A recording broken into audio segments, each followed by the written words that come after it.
mga kababayan, kumusta po tayong lahat, no? Kumusta po kayo? Okay lang po ba kayo?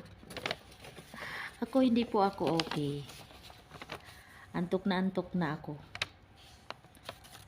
Umaga na po dito. Ang oras po dito ngayon ay mag alas 3 na ng madaling araw. Gising pa ako kasi yung mga alaga ko katutulog lang po. So ngayon, bago ko matulog, mag-reaction video muna ako, no? Pero unang-una, mag-shoutout muna tayo dyan sa mga solid na nagmamahal sa akin at sa kay Inday Krishna natin, no? Sa ating mahal na piking Koreana, Krishna, no? So, shoutout muna tayo sa mga solid dyan, no? Shoutout po, Ate Ann Gonzales. Shoutout po sa'yo. Shoutout po, Ilsa Kaskayan. And shoutout po, Esperanza Tikson. Shoutout po uli kay Chito Tanchagon. And shoutout po kay Annabel Palgan. And shoutout po, Robilin Monedero. And shoutout din po sa iyo, Marjon Kalingangan. And shoutout din po sa iyo, Ronel Kinisio. And shoutout din po sa iyo, Edita Makabuhay. And shoutout din po sa iyo, Tukayo. Kumaring OFW. Guys, pasupport po ng channel din ng aking Tukayo. Kumaring OFW. Ang pangalan ng YouTube channel niya. And ganun din po sa kanyang Facebook page. Pasupport po guys, no? And shoutout din po sa iyo, Ma'am Johnny Best. Shoutout din po sa iyo, Edeline Gado. And shoutout din po sa iyo, Milba Sinyo. And shoutout din po sa iyo, Alta Jiri. And shoutout din po sa iyo, Florlisa Vlogs. Ang gaan ng loob ko sa iyo, Ma'am Florlisa Vlogs. Shoutout po sa iyo.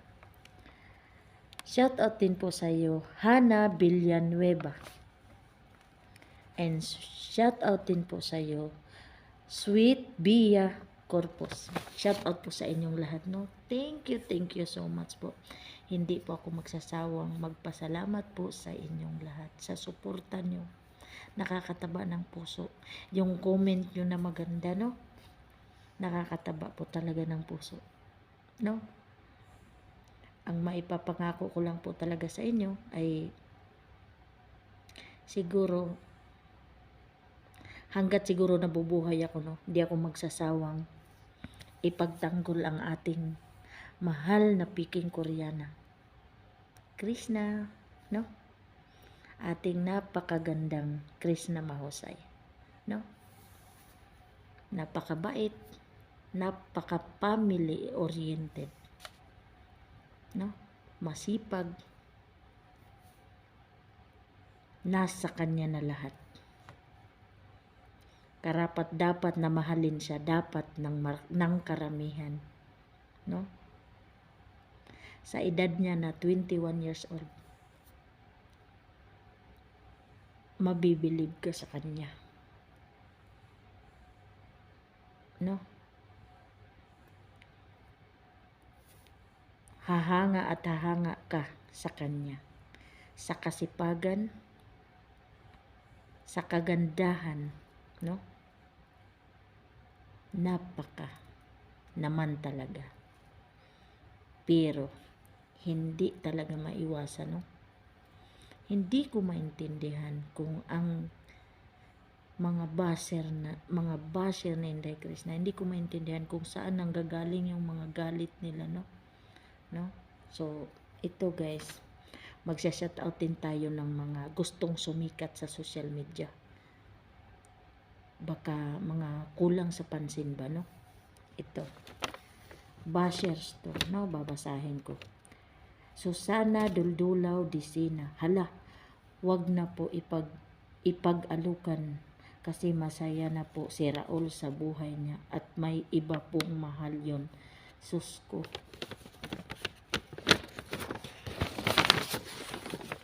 Alam nyo po ba? Pangalan nyo pa lang. Mukha namang matanda na kayo, no? Pero bakit mas pinili nung magsalita sa tao na wala namang ginagawang masama sa inyo, no?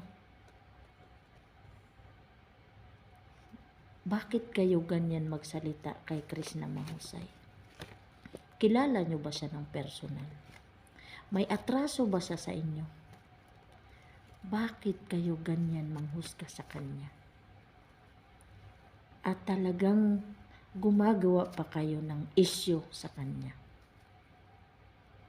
Bukod kay Sir Paul, bukod sa pamilya niya, may iba pa ba siyang mahal?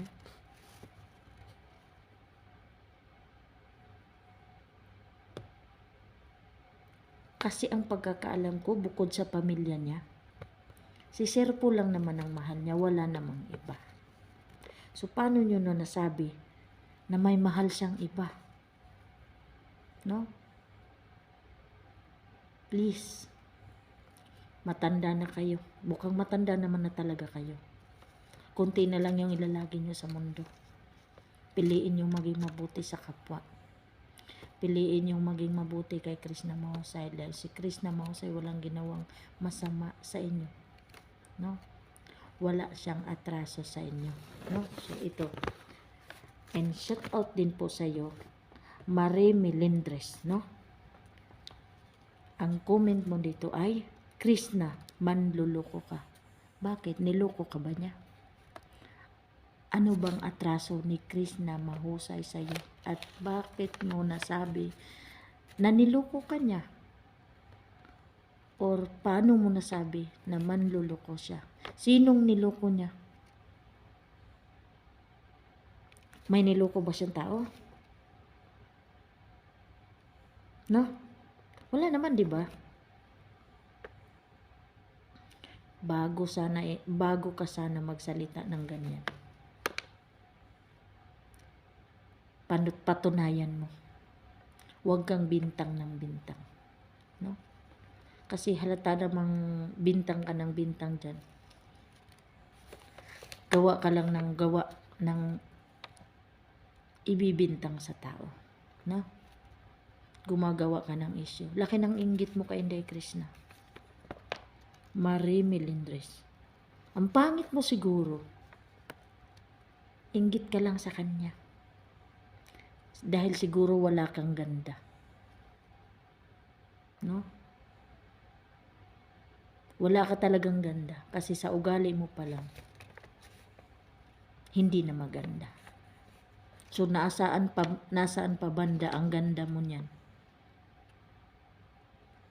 Laki ng inggit mo. Hindi yan nakakabuti sa'yo. No? Hindi yan nakakabuti sa'yo. Kaya kung ako sa'yo, baguhin mo yung ugali mo. No? And shout out din po dito kay Arna 3339. Sabi niya, karma yan sa lahat ng taong niloko mo. Karma? Nagkasakit lang yung tao, karma na.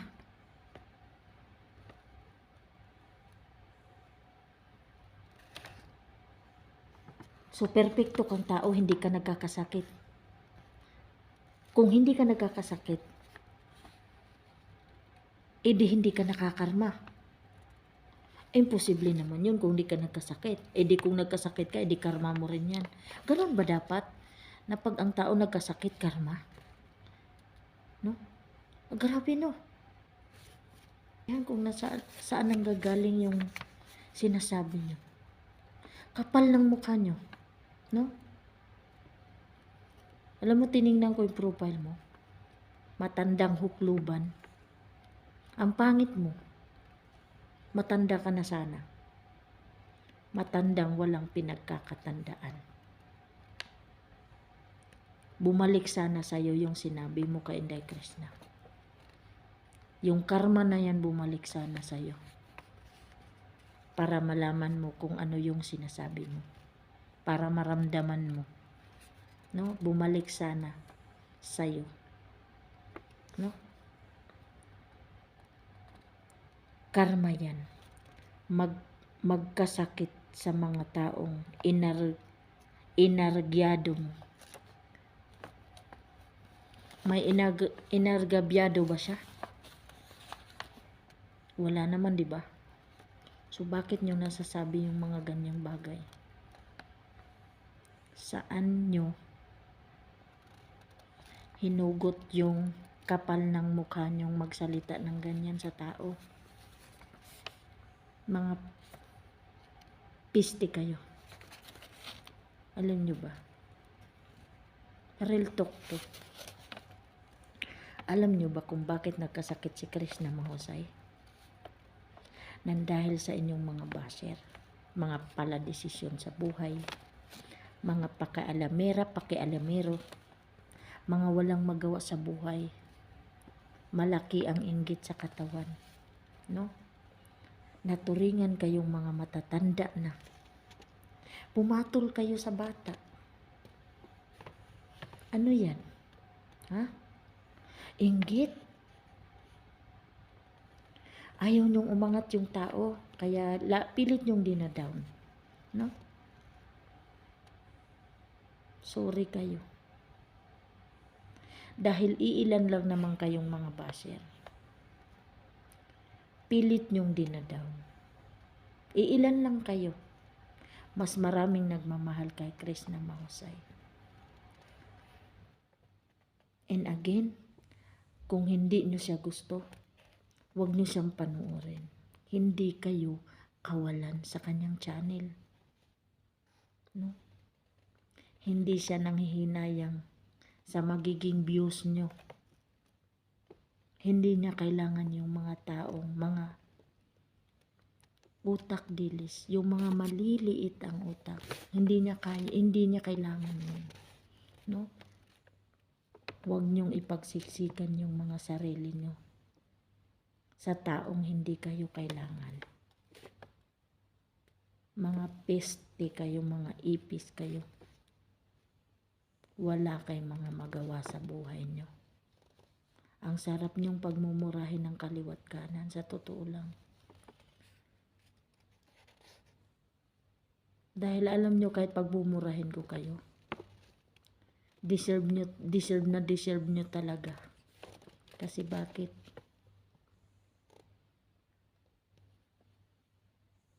Makakapal lang mga mukha nyo. Wala namang atraso sa inyo yung tao, ginaganon nyo. Pilit nyong dinadown.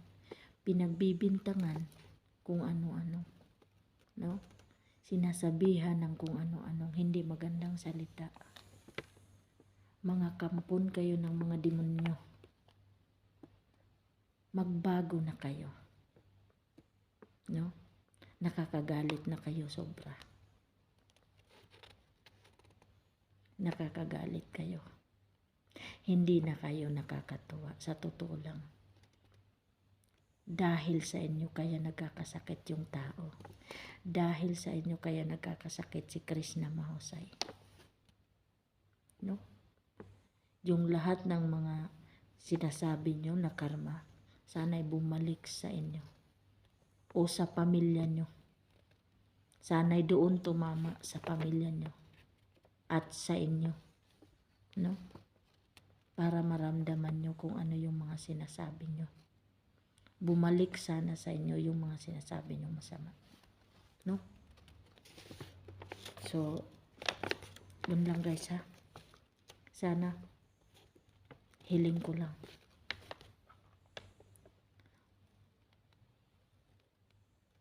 Hiling ko lang, sana na magbago na kayo. Maiksi lang ang buhay sa mundo. Hindi nyo alam kung kailan kayo mamamatay. So ngayon pa lang, please lang, humingi na kayo ng tawad sa Diyos. No? Para pag namatay na kayo, mapupunta kayo sa Kanya. Mapupunta kayo sa Diyos. No? Hindi kayo mapupunta kay kamatayan. No?